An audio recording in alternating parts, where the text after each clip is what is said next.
Wednesday. Good morning. Hey now. We'll get right to work. We looked at Scott Joplin yesterday, and I hope you were thinking about some of the origins of ragtime, how we're going to look at how and talk about a lot of composers today now that we can freely talk about them because we've done all the introductory classes on their lives and stuff. So it'll be really fun to look at, because sometimes we think, oh, Mozart, classical music, oh, jazz music, but I'm really trying to gap some of these. What were those transitionary composers, transitionary ideas that developed new genres of music that we just take for granted today, rightly so. I mean, we're not going to spend our days thinking about that. Sometimes I do, and I get kind of distracted because I love Scott Joplin's music so much, and I think, how did he get it? And of course, we'll never know. But there's got to be some musical evolution of what he was listening to. And today we're going to focus a little bit on a composer, but also on the genre of march music. So today we're going to look at the great John Philip Sousa.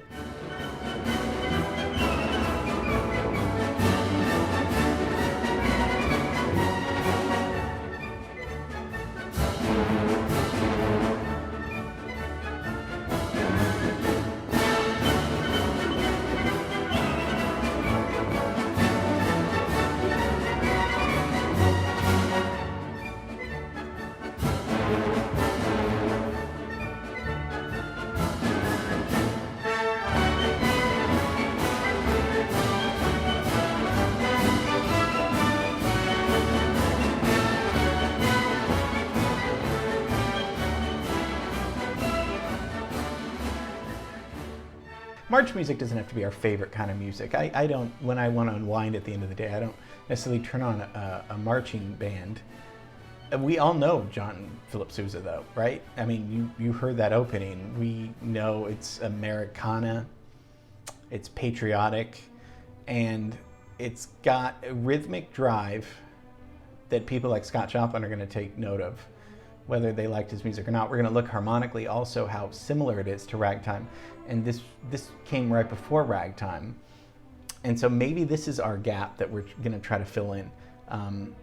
Because we know ragtime, it was influenced by marching music and polyrhythms, more than one rhythm going on. Let's just keep it simple. And a lot of these polyrhythms with ragtime are coming from African music and blues music in America, because we've talked about blues and jazz being an American art form, and the Europeans were very impressed with us. So mostly in the South, right? I mean, we talked about Scott Joplin yesterday about his family in the South. So if we're thinking of up-tempo classical music, and then, with Rossini and people like that, because not all classical music is slow and boring. Much of that music has drive and rhythm, but doesn't really. Let's get into this. Let's look at our timeline. All these composers we've covered, but we need a refresher, right? So before ragtime, there was the march, and Sousa was just the king of the marches. How did he get there? Our timeline, he's late Romantic period. His music doesn't really sound romantic, does it? But it sounds melodic. Romantic music and melody have to go together, right? It's not dissonant music. It's not atonal music. It's very, you can sing Tchaikovsky's melodies. You can sing Strauss's melodies. So if you can sing it, that probably means it's melodic enough. So Sousa was doing that. It just didn't sound romantic in the traditional sense of very soothing or something like that. This was pretty, aggressive patriotic music, which is a lot of fun. So if Sousa is born in 1854, dies in 1932, if he's going on at this time, who's he influenced by? He's going to be influenced by Johann Strauss. The Blue Danube was one of the most famous pieces, and that's the waltz, right? We talked about how important the waltz was and how, this also allowed people to dance closer, which of course is not right, but everyone wanted to do it anyway. You grab your partner and you dance close and you do 1, 2, 3, 1, 2, 3. So this was becoming this was popular music like we talked about in the day. So Strauss is going to be bordering on popular music in the sense that you don't just listen to the concert hall in silence. You participate in this. You dance at the balls, at the parties. Wagner is doing his own operas and in his own world, and he doesn't sound like Wagner's music at all, but Wagner is, of course, the king of Romanticism. Tchaikovsky's much more sensitive romantic, but we looked at him.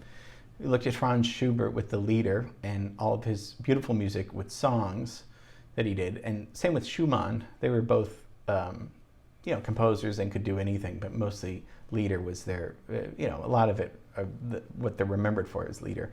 So Sousa's before Scott Joplin, obviously, because we're trying to get to Scott Joplin.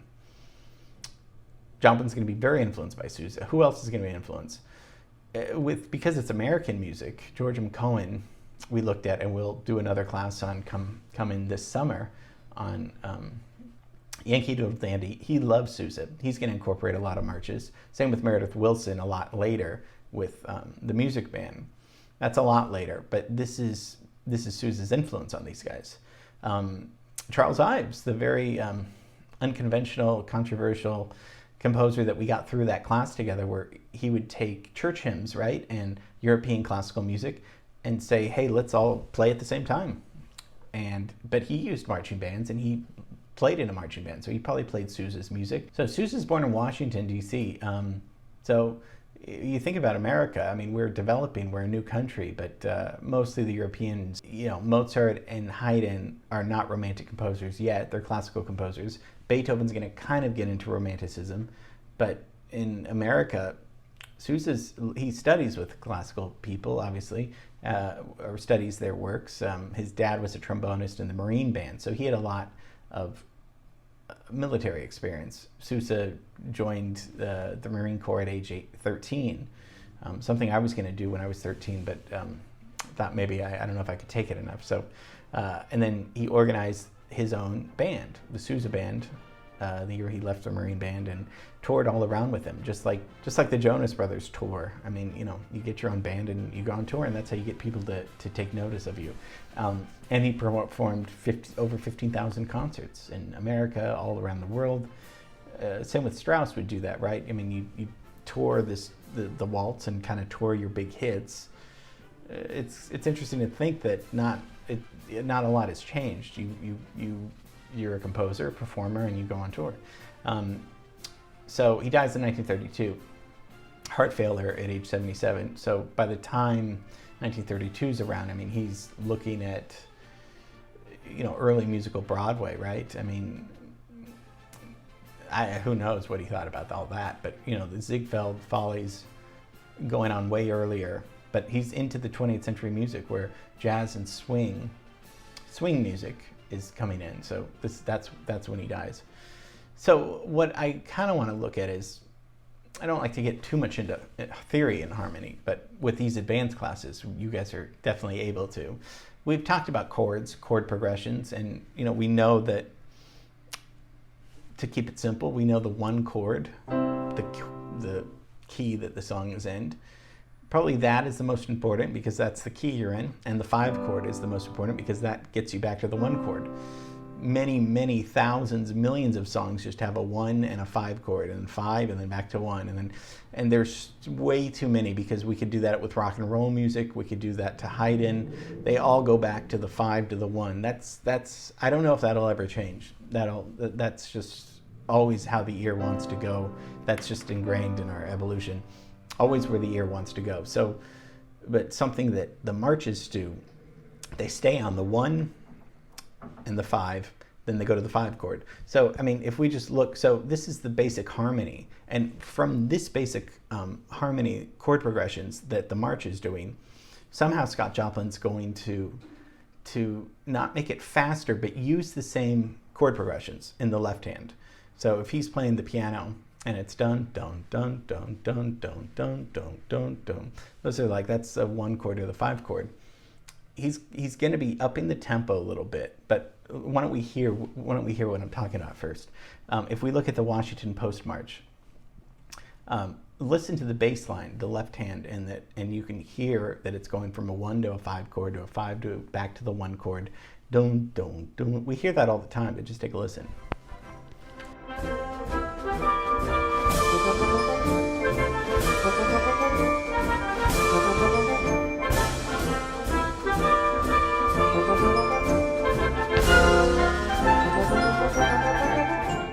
This is, I mean, I still write music just like this. I mean, it doesn't sound like this, but I mean, chord-wise, chord progression-wise, 1/5 chord, that's always been around. That always will be around.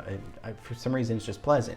Just like we talked about Mozart years, it seems like it, weeks ago, where why does something sound consonant? So, and then look at this Joplin. He's using the same chord progressions, 5/1/1/5. This is the most simple, basic, elementary thing, but it's in all of our music even today. Listen to Joplin's Maple Leaf.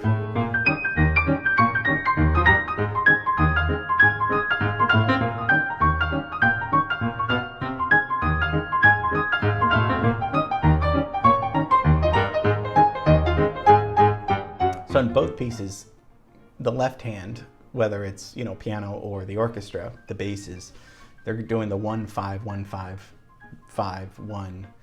They're doing that. So this is Joplin hearing these marches and saying, okay, I'll continue that in the left hand. But then the right hand, Sousa's playing kind of patriotic melodies, right? They're nice melodies. You know, a little like generic, but very, very pleasant, bright sounding melodies.